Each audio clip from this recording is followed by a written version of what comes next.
Hai chess lovers, Video Woman kandidat atau turnamen untuk mencari penantang gelar juara dunia catur bagi kategori wanita dimulai hari ini di Tiongkok.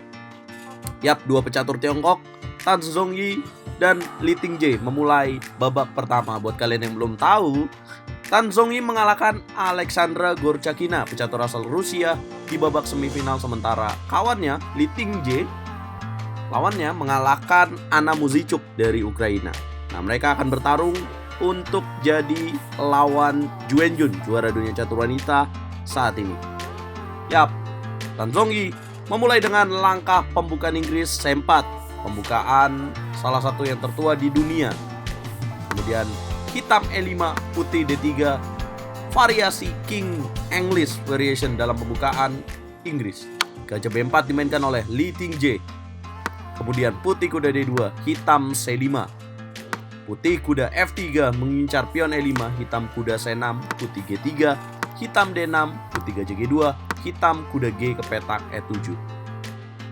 Nah, baru dimulai 6 langkah, secara posisi dikatakan ini unggul untuk hitam. Mengapa? Karena hitam kita bisa lihat mengontrol petak D4 dan secara keaktifan buah lebih aktif. Ya, tapi ini masih opening, masih banyak yang bisa terjadi di fase middle game. Tan Zhongyi lanjutkan dengan rokade, hitam memukul kuda. Dan ini bukan pilihan yang tepat karena harusnya kita memainkan langkah gajah 5. Jadi setelah pertukaran gajah dan kuda ini, membuat putih dikatakan unggul oleh Stoffis. Putih A3, hitam A5, mencegah dobrakan dari sang menteri. Putih tetap memaksa. Pion memukul pion, pion memukul pion, benteng memukul benteng, menteri memukul benteng, dan kuda memukul pion B4. Yap, terjadi pertarungan di petak B4 yang akhirnya putih coba kembali mendapatkan pion di petak B4 dengan benteng B1, tapi hitam kuda C6. Nah, putih cari cara lain dengan mendobrak lewat D4, hitam gajah F5, hitam unggul 1 pion. Putih menggeser benteng C1, hitam rokade, putih D5, hitam kuda B8.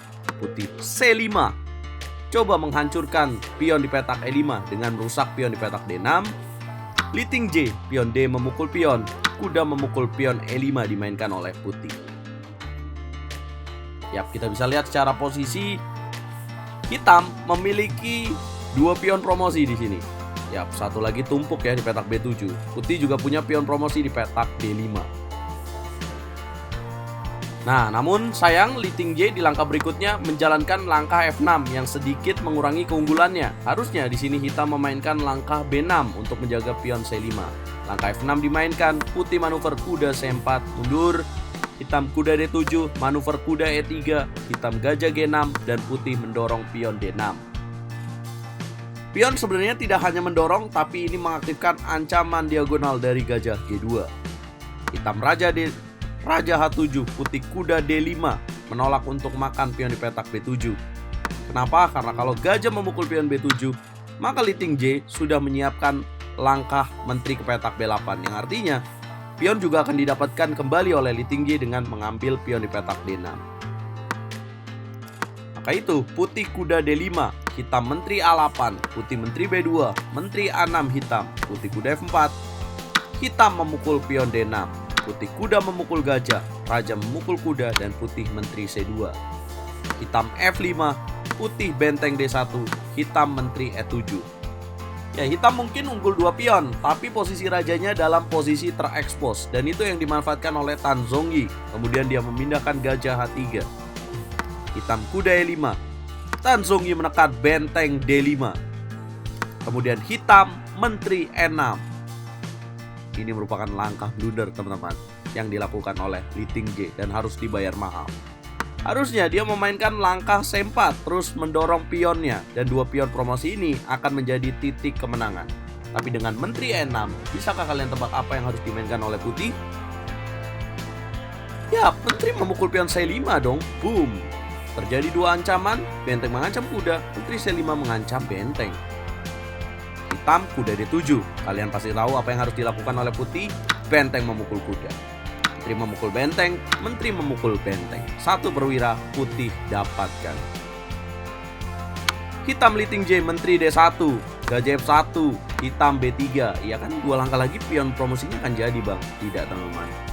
Karena Tan Zhongyi menemukan langkah terbaik Menteri E8 Skak, Raja H7, Menteri B5. Dan sebenarnya di sini bisa remis apabila Li Tingjie menemukan langkah krusial yaitu Menteri B1. Jadi apa fungsinya?